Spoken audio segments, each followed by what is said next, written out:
Muchísimas gracias porque sigue con nosotros en 7 AM. Le tenemos información relevante y una charla que deseamos que escuche a través de Canal 7, le insisto, y Magnética en el 107.1. Se trata, de esta charla con Hernán Gómez Bruera, quien es analista político. Usted ya lo ubicará, es doctor en desarrollo también profesor investigador en el Instituto Mora. Y no solamente eso, usted lo puede ubicar como columnista en El Heraldo, ya también ha tenido una participación en El Universal y en La Octava. Tiene un posicionamiento, tiene unas posturas muy interesantes acerca del gobierno federal y de otros sectores en la República Mexicana. Así que muy buenos días, Hernán. Gracias por establecer contacto con nosotros durante esta mañana.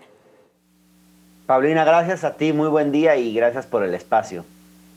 Hernán, cuéntanos un poco por qué visitarás San Luis Potosí. Estarás en la capital potosina, en la Cineteca Alameda, y el motivo es la presentación del libro, el libro denominado AMLO y la 4T, y es una radiografía para escépticos. En ello lo que se comprende es que vas a ahondar un poco acerca de la forma de entender el fenómeno de la 4T y en lo que ha transitado también el actual presidente Andrés Manuel López Obrador. Así es, Paulina, pues el motivo de mi visita es justamente presentar este libro, AMLO y la 4T, una radiografía para escépticos, que acabo de publicar en Editorial Océano. Lo vamos a estar presentando mañana en la Cineteca Alameda, en la sala Luis Buñuel. Pues la idea es presentar en líneas generales lo que es este libro. Es un trabajo extenso de unas 380 páginas, en el que hago una revisión de lo que han sido las políticas de este sexenio, desde antes incluso de que López Obrador llegara a la presidencia, de cómo fue formando su movimiento político, cómo salió del PRD para formar su propio partido, Morena, que primero fue una organización social y luego se convirtió en un partido político, y hoy es una especie de partido movimiento, y trato de explicar qué clase de partido político es un partido muy sui generis, y trato de entender el obradorismo más allá de filias y fobias, porque yo veía que había mucho ruido en torno a este gobierno, muchas posiciones muy polarizadas, donde de pronto tienes que estar o totalmente a favor o totalmente en contra. Y la verdad es que yo no estaba ni totalmente a favor ni totalmente en contra. No me situaba en ninguno de esos dos extremos en los que hoy está secuestrada la discusión pública. Hoy casi no encuentras análisis matizados, análisis más ecuánimes sobre el gobierno de López Obrador. O todo es favorable o todo es una desgracia.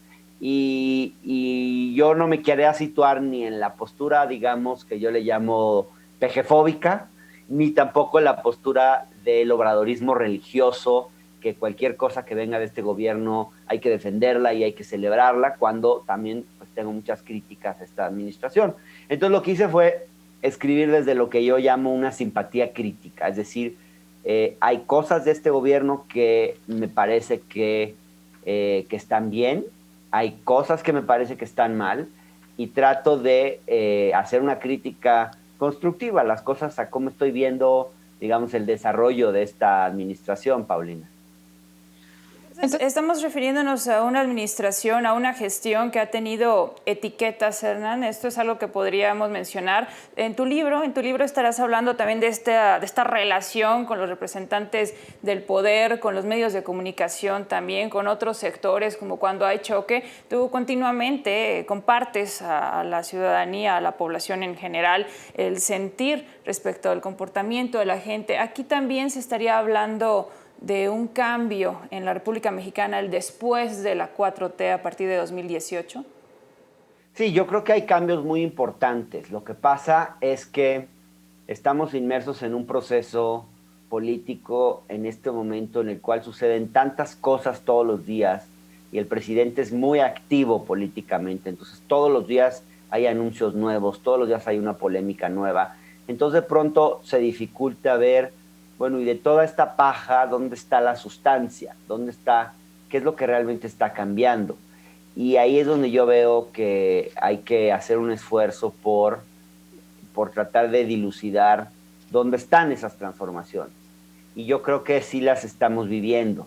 estamos viviendo un gobierno que sí tiene una preocupación genuina por las mayorías, que busca rescatar un Estado que estaba de alguna forma capturado por grupos de interés, que está buscando combatir la corrupción no de la mejor manera, pero con bastante decisión, que está buscando también, por ejemplo, obligar a que se paguen impuestos, a que los grandes capitales de este país paguen los impuestos que les toca pagar. En este país se normalizó el no pago de impuestos y ese es un tema que este gobierno está combatiendo con mucha decisión. Ha hecho reformas penales para combatir las formas de evasión y elusión fiscal.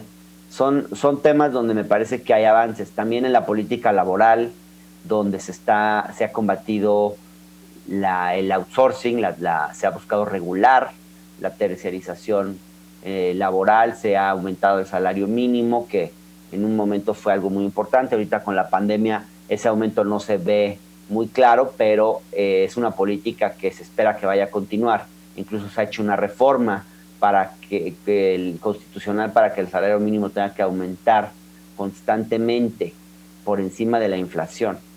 Esa es una reforma importante. Luego, en materia laboral, por ejemplo, se ha hecho una reforma sindical para permitir la libre sindicalización, que los mexicanos, los trabajadores, podamos elegir a nuestros dirigentes sindicales, que no nos los impongan, que democráticamente podamos votar por quién queremos que dirija nuestros sindicatos y también, desde luego, por nuestros contratos colectivos de trabajo, que no sean cosas que nos impongan. Todos estos son cambios que a mí me parecen relevantes, digamos, de esta administración. Tocarás un poco tocas un poco en esta publicación, digo, para que la gente también tenga una probadita lo relativo a la clase media y esto por cómo llamó la atención, cómo estuvo llamando la atención esta situación y en especial Hernán, porque en una plática tuviste con Roberto Trada, pues él te decía, por un lado tú mencionabas, la clase media es mezquina, ¿no? Y él te decía, lo que pasa es que Andrés Manuel López Obrador la metió en el bolsillo de los malos, cuando ellos también le ayudaron en su proyecto de la 4T y cuando ayudaron a otros presidentes como Fox. En este caso, ¿qué podríamos esperar de un comentario de la sociedad? Pues justamente hablo del tema del apoyo de la base que apoyó a López Obrador y a su movimiento en un capítulo donde reviso la popularidad de este gobierno. Y ahí lo que veo es que, en efecto, ha habido una administración, un gobierno, pues, que empezó fue votado, digamos, masivamente por sectores de clase media, incluso por jóvenes, y ha ido perdiendo algunos de estos sectores a lo largo del camino. Especialmente esto se refleja pues en lo que ocurrió en esta elección en la Ciudad de México, en la zona metropolitana también, pero también en otras ciudades del país donde también hubo derrotas importantes para Morena. Creo que en parte tiene que ver con que bueno, es un fenómeno muy complejo, pero cuando este gobierno ha decidido priorizar a las mayorías y a los sectores, digamos, de menos recursos, pues ha desatendido a estas clases medias. No necesariamente tiene algo muy concreto que ofrecerles o no se ha comunicado bien con esos sectores, quizás, que ese es un poco el problema. Y digamos, no, en este momento, pues Morena pudo avanzar en varios estados de la República, pero lo que vemos también es que en sectores urbanos la clase media salió a votar masivamente en contra. Y esto no se había visto esta capacidad de movilización. En cambio, los sectores populares que Morena daba por descontado que iban a votar por sus candidatos, no salieron a votar con el mismo entusiasmo. Ese es un fenómeno importante que creo que pues, el propio partido del presidente va a tener que revisar, porque han perdido un terreno importante. Y luego, pues creo que el presidente innecesariamente ha hecho críticas a este sector. Yo creo que sí hay una clase media, tiene razón cuando dice hay una clase media aspiracionista, que no le importa el beneficio de los demás, que solo les importa su beneficio individual, etcétera, etcétera. Pero creo que esto no lo tiene que decir él desde su posición como presidente, porque él tiene que gobernar para todos los mexicanos, y lo que le corresponde es, pues también tiene que tener a esos sectores contentos, también tiene que tenerlos de su lado. Y creo que me parece poco un error estratégico enemistarse con estos sectores de la clase media, porque al final también son parte y han sido parte de su sostén político, por llamarlo de alguna manera. Hernán, tu libro atrapa de alguna manera el panorama o lo que se percibe para Movimiento Regeneración Nacional. Tú has comentado cómo le ha pegado con todo a este partido, la relación, o al menos esta actitud violenta, lo que fue entre Porfirio Muñoz Ledo, también entre Mario Delgado, y bueno, las consecuencias que esto podría significar para el mismo instituto político. Sí, justamente hablo de cómo Morena es un partido que no ha logrado institucionalizarse, dotarse de reglas claras, y esto ha afectado mucho a su propia estructura interna. Es un partido que desde las elecciones de 2018 hasta que Mario Delgado fue electo, los dirigentes se la pasaron peleándose entre sí por ver quién se quedaba casi como jefe del partido. Y esto afectó mucho. También creo que esto se ha visto reflejado en estas elecciones, porque pues no hubo la suficiente movilización, la suficiente estructura, capacidad de movilizar, justamente por este conflicto interno que se prolongó tanto tiempo y que se vio reflejado muy claramente en la última disputa entre Porfirio Muñoz Ledo y Mario Delgado, que fue muy penosa, sobre todo por la estridencia con la que Porfirio combatió a Mario Delgado, que parecía que estuviese combatiendo a un líder de la oposición, no que fuese una disputa interna entre compañeros de un mismo partido. Esto pues ha sido muy lamentable, ha reflejado también una falta de madurez política por parte de los dirigentes, incapaces de ver por un proyecto común y más bien preocupados por su cuota de poder. Y pues esto al final de cuentas fue lo que terminó por hundir al PRD. Oye, Hernán, y estamos ya muy cerca de culminar con esta entrevista y claro, lo más importante es que la gente adquiera uno de los ejemplares, que adquiera tu libro, pero sí nos interesa. Estamos en un momento clave en la República Mexicana, a mitad, ya casi a la mitad, que es la administración federal del gobierno de Andrés Manuel López Obrador, y ya se perciben peleas, ya se está notando cómo tú has hablado de algunos intereses que hay de por medio y hay algunas personas con la intención de que posibles perfiles a una sucesión se desbaraten desde ahora. Así es hay por lo menos dos candidatos de los que se habla mucho. Una es la jefa de gobierno de la Ciudad de México, Claudia Sheinbaum. El otro es Marcelo Ebrard. Ya ha empezado una disputa entre los dos a través de filtraciones en la prensa, etcétera, etcétera, que bueno, no saben exactamente quién las ha organizado, aunque se sospecha de gente cercana a Claudia Sheinbaum para tratar de quitar de la jugada a Marcelo Ebrard a partir del tema de lo que sería su responsabilidad en la línea 12.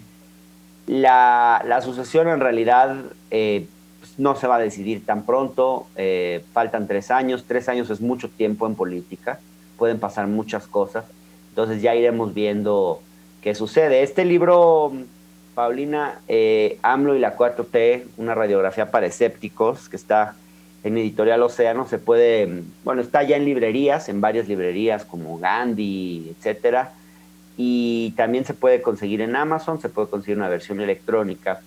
Y yo lo que los puedo invitar a que se metan a mi página y ahí bajen el primer fragmento de forma gratuita.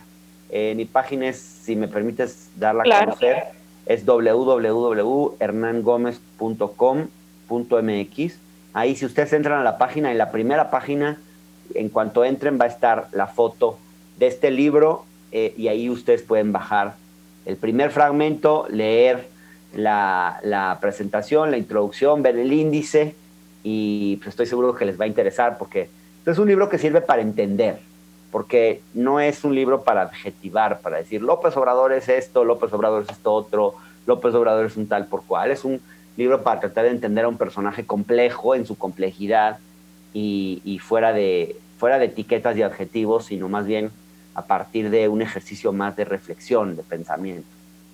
Muchas gracias, Hernán Gómez Bruera, porque en tu libro vas a describir o bien describes a un hombre de claroscuros, de alianzas políticas, y esto les sirve a la gente también para no quedarse con la opinión en los lugares comunes. Te agradecemos por estar con nosotros, por haber platicado durante esta mañana. La presentación será mañana, como tú lo has dicho, a las 5 de la tarde en la Cineteca Alameda, para quienes le interesen. Entonces, el libro es AMLO y la 4T, lo reiteramos, una radiografía para escépticos. Analista político Hernán Gómez Bruera, mil gracias. Muchas gracias. Y tendremos más en 7 AM, así que le pedimos que se mantenga la señal de Canal 7 y de Magnética. Es tiempo de una pausa.